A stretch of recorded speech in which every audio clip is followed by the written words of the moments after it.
What's up, guys? Today we're going to be talking about the iPhone 14 Pro. It's been about 30 days since we got this phone. We got it at the initial launch. And guys, I want to go over my thoughts on this phone, everything that's good, everything that's bad. So before we do that, I want to talk about the cases that I've been using. So you guys probably seen the card video that I got for this. They sent over some more cases, and these are just some of my favorite cases. So beautiful. I've been using this with the 14 Pro. And she sent over a couple other cool ones as well too. And I'll have that link down below. And these are real wood cases, and they just have these really beautiful designs. So many designs. They also make them for Android, and they do accessories like knives, MagSafe, wireless chargers, all that good stuff. And these are just some beautiful cases that I've been using. Yeah, so I had asked them to send it over because I was using this thing, but it was just making my hand hurt. It was really bulky, and it was really hard to get the phone out. These feel really good, have a really good grip. Button cutouts are good raise, but also they're really easy to get out because you guys know, like, if you're gonna be swapping cases a lot, you don't want to struggle with it. But yeah, I absolutely love this company, and these cases are just excellent. So definitely check them out. I'll have them in a link down below. But let's get back to the iPhone 14 Pro here. So that was one of my main things, is sometimes I'll rock a phone without a case, but this phone I had to have a case on it, and the same with the 13 Pro. These are not the most comfortable phones like with the iPhone 11 and stuff like that, where the edges were more smooth, so they fit in the palms. Not in the palm, but the palm smoother.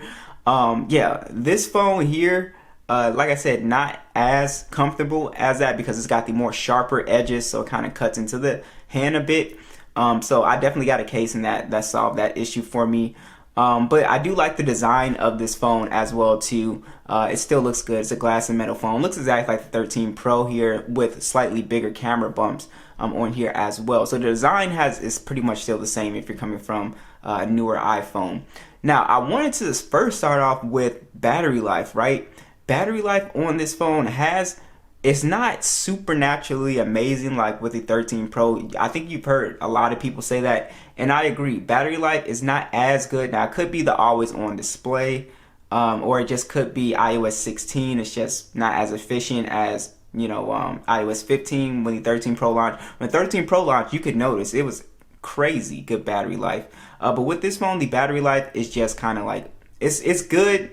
It's definitely all day battery life, but it's nowhere near like that crazy supernatural battery life I was getting on the 13 Pro when that phone initially dropped here.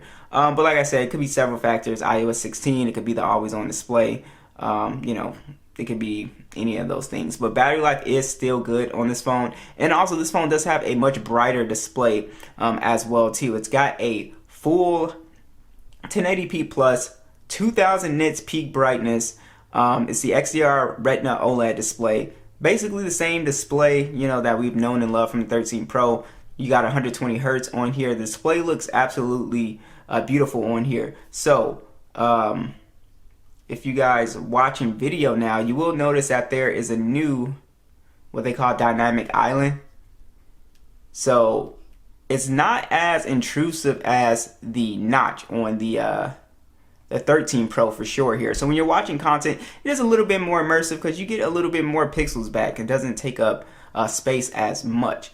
So watching content on here, I would say it's much better. It looks more futuristic. It doesn't look as dated as the the notch.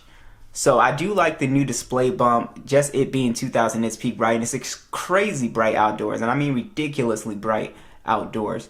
And the dynamic island, so let's talk about this. Has it been useful, right? Like, do I find myself using it? It is actually pretty useful, so I will give Apple that. I thought Apple was just going to do a plain little cutout, but when they introduced like this was going to be like functioning software, like you will see it animating and stuff like that, because it does a lot of animating, as you guys can see there. Let me show you, like doing stuff like that.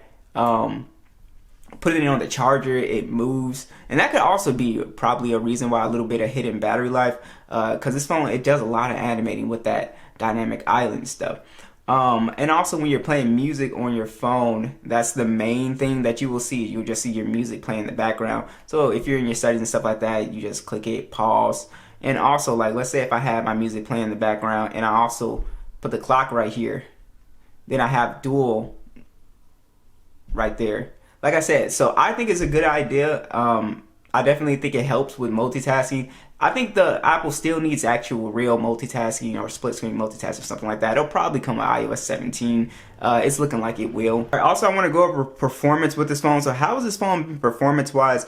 With the Apple A16 chip, we have 128 gigs of internal storage, 6 gigs of RAM. This thing has been flying. It's really been just super fast performance wise. If you are a gamer, this phone, it literally will play anything you throw at it. So if you're somebody that plays Genshin Impact, PUBG, Call of Duty Mobile, basically whatever in the App Store, it will be able to play no problem. So you can see on PUBG, this is easily holding 60 frames. There should be a 90 frames option soon. It was on the 13 Pro, but they took it away where it's not optimized for this chip yet. But yeah, as far as performance, I didn't really notice too much of a difference from the 13 Pro. Honestly, you're not going to notice a big difference from the newer iPhones. I would say iPhone 12 and up, like 12, 13. I would say even the 11 for casual use. You're not going to notice a big difference because Apple, their software or their chip to hardware optimization is just, it's next level. That's why you're going to get these crazy scores. You're going to get this really good performance when it comes to benchmarks and stuff like that. So this makes for an excellent gaming phone. It's just been phenomenal here. And again, with the dynamic island, we're able to get those pixels back a little bit. So gaming does look a little bit better this year. So as far as like gaming performance and overall speed and this phone really not having bugs and stuff like that, to me it's just been a very smooth experience. I haven't had crashing and glitching and stuff like that. It's been very, very buttery smooth here.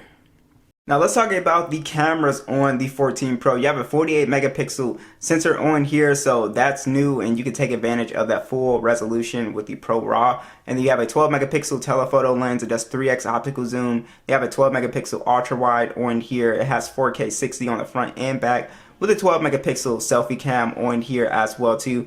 The cameras or the photos that this phone take, they are still pretty good. Obviously they're flagship level photos, so they're going to look great. Great detail. Just everything about the photos is basically what you would expect to be good. Now, one of the issues that I have with iPhones is the software in the camera. So when I'm trying to hit it like an object, when I'm trying to get an object close up, it switches lens, right? And then it gives me like a worse photo. So it doesn't let me take it from the main lens, and Apple needs to fix that. So instead of it switching lenses by itself, I want to be able to switch the lens manually, right? Or I want to have that option to switch it manually. I don't want them to switch it because it'll take a worse photo, in my opinion, especially when you're trying to get like close-up subjects and stuff like that. So that's something that I do not like about the camera software at all. You're able to switch it on Samsung, you're able to switch it on the Pixel and stuff like that. I don't know why you can't switch it on here. If you can, let me know because I've checked the settings. It's very annoying. Besides that, image quality is top notch. This phone is obviously going to give you photos that you absolutely love. Great dynamic range. The ultra wide is extremely consistent with the main lens, the telephoto lens. While it only does 3x, it is pretty good at 3x, so you get a good amount of detail and stuff like that. iPhone video also excellent on here. I think it's very consistent with the lenses as well too. So the ultra wide is really good, and then the zooming capability on here is also really good. So I think the iPhone has always been really good at taking video, in my opinion. I've always loved iPhone video. Sometimes the color can be a little bit off. So typically I'll try to film on my S22 Ultra sometimes if I'm trying to like film on like a TikTok or something like that. But in general, I think this is just a great camera phone for most people. It takes excellent photos in any condition, really. One of my favorite things about this phone is that this thing has some really good quality speakers. I think the only phone that was able to kind of beat it was my Pixel 6 and 7 Pro. I prefer it over that. I have like maybe the Zen phone. I have a few phones, but this is like a top-notch speaker here.